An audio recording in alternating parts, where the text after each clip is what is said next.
السلام علیکم ناظرین، چروئی میں چودھری یاسین اور میرپور میں بیرسٹر سلطان محمود چودھری کے صدر بننے کے بعد چروئی اور میرپور کی نشستیں خالی ہوئی تھی۔ آزاد کشمیر الیکشن کمیشن نے 10 اکتوبر کا شیڈول جاری کیا تو پاکستان مسلم لیگ نون، Pakistan Peoples party, Pakistan Tehreek Insaf, T L P اور آزاد امیدواران نے اپنے کاغذات نامزدگی جمع کروا دیے۔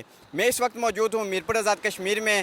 ہم میرپور کی عوام سے پوچھتے ہیں اور ان سے رائے لیتے ہیں کہ وہ ان انتخابات میں کس جماعت کے امیدوار کو ووٹ دیں گے۔ ووٹ کس جماعت کو دیں گے؟ پی ٹی آئی کو شروع سے پی ٹی آئی کو دیتے آ رہے ہیں۔ نہیں، اسی سال دیا ہے۔ السلام علیکم۔ وعلیکم السلام۔ ووٹ کس جماعت کو دیں گے؟ پی ٹی آئی کو۔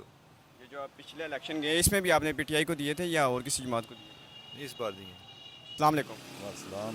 یہ جو پچھلے عام انتخابات گئے آپ نے اس میں کس جماعت کو ووٹ دیا تھا، اور جو ابھی ضمنی انتخابات ہیں آپ اس میں کس جماعت کو ووٹ دیں گے؟ ہم نے مسلم کانفرنس کو ووٹ دیے تھے ان انتخابات میں بھی اس کو دیں گے انشاءاللہ۔ وہ بہت پرانے ہیں، اس لیے اچھے ہیں، اس لیے ہم ان کو ووٹ دے رہے ہیں۔ جو عام انتخابات پیچھے گئے آپ نے اس میں کس جماعت کو ووٹ دیا تھا، اور جو ابھی ضمنی انتخابات ابھی قریب ہی ہیں آپ اس میں کس جماعت کو ووٹ دیں گے؟ جی ہم نے نون لیگ کو ووٹ دیا تھا اور آئندہ انتخابات میں بھی نون لیگ کو ووٹ دیں گے۔ جیسا کہ سب کو پتہ ہے، آپ نے دیکھا ہوگا شہر میں بے شمار ترقیاتی کام ہوئے ہیں۔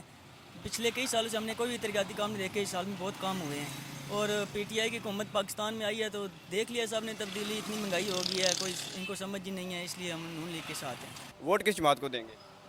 کسی کو نہیں دوں گا۔ کیوں، اس کی کیا لاجک ہے؟ ہماری کوئی سنائی نہیں ہے تو پھر ووٹ کسے دیں؟ سنائی ہو تو ووٹ دیں نا۔ جس سے بات کریں جی ہم کرائے پہ رہتے ہیں، کرائے کے کوارٹر میں رہتے ہیں، کرایہ پورا کریں، بچوں کی روٹی پوری کریں، ان کی تعلیم پوری کریں، کیا کریں؟ ووٹ کبھی نہیں دیا آپ نے؟ ووٹ تو دیا، پہلے دیتے تھے ہم پیپل پارٹی کو، اس دفعہ نہیں دیں گے آپ؟ اس دفعہ نہیں دیں۔ السلام علیکم۔ وعلیکم السلام۔ ووٹ کس جماعت کو دیں گے؟ جو برسری اقتدار ہے اسی کو دیں گے۔ یہ ہمارا عوام کا قصور ہے، کیونکہ عوام کو پتہ ہے کہ یہ مہنگائی ہے، گورنمنٹ ہی کر رہی ہے، لیکن اس کے باوجود ووٹ ان کو دے رہی ہے۔ یہ قصور تو عوام کا ہے، حکمرانوں کا نہیں ہے۔ آپ نے انہیں کو ہی دیا تھا؟ نہیں، میں نے نون کو دیا تھا۔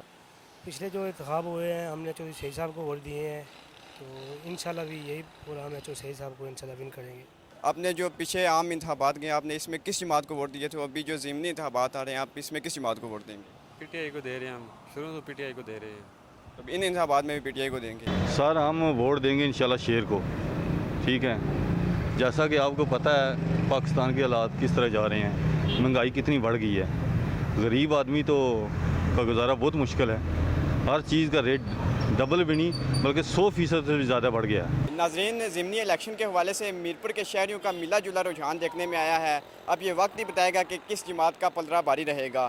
ضمنی الیکشن کے حوالے سے آپ کو مزید اپڈیٹ دیتے رہیں گے۔ عماد چودھری کو دیجیے اجازت، اللہ نگہبان۔